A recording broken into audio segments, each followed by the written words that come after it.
The Never-Ending Story, Reality Edition.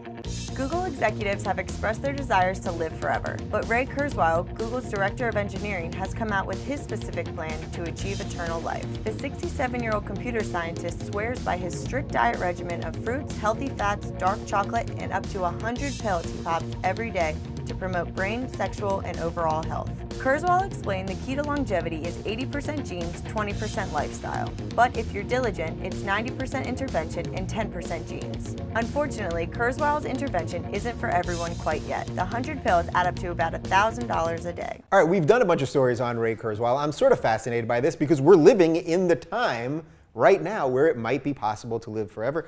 Ben, you laughed at when a reporter said diligent, because I don't think you're not diligent enough to live forever. He's crazy. We're not living in a time where maybe we can live forever. You don't think so? You don't think that this 100 pills and eating right and good genes? No, of course not. It's not going to happen. It's not even debatable. I mean, what about Ponce de Leon and his water? We're living in a time where we live longer because healthcare is so good and we know how to live better. But he takes 100 pills a day. 100 pills. It's down from, he was taking like 250. Yeah. Sorry, he took 250. And like, it starts so normal. You're like healthy eating of fruits and dark and good vegetables and dark chocolate. And you're like, great. Oh, and 100 pills a day at a cost of $1,000. He hasn't figured it out. He just doesn't want to die.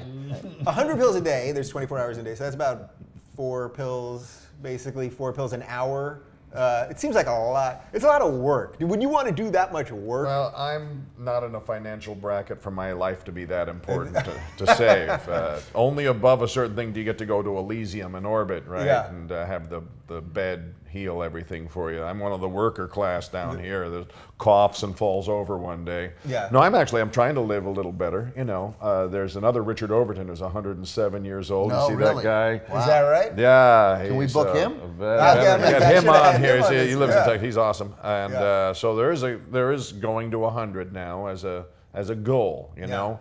And I am curious to see how all of this turns out. That what's going to happen, though, is you're going to have really, you know, we talk about the 1% and the 99% now, but you're going to have this rich level of people who will have better healthcare, better access to food and water and all of that stuff. And at the end, they'll be able to take all these pills. And we're just going to create this system where you're going to have people that are living forever or living extended periods, and everyone's just dying off. Yeah. It is Elysium, those pills, right? They're made of us. Yeah. The Soylent, orange and white. Soylent orange and white. You keep reading about the people who are 107. Is Richard Overton like your dad or no? He's 108 now. No, he's an African-American war veteran who lives in Texas and smokes a cigar every day, and he still drives a car. I want to shake his hand. Yeah. Right, but not too hard. Yeah. I think he could take it. But you know, you read the stories about some 113, 114-year-old Japanese woman died. You know, and they're not rich. It doesn't seem like some of these stories. But like my doctor just retired at a very young age, and he retired, it turned out, not to really retire, but to have families pay him. I'm slightly wrong on the number. $50,000, $60,000, or $70,000 a year, like 40 families.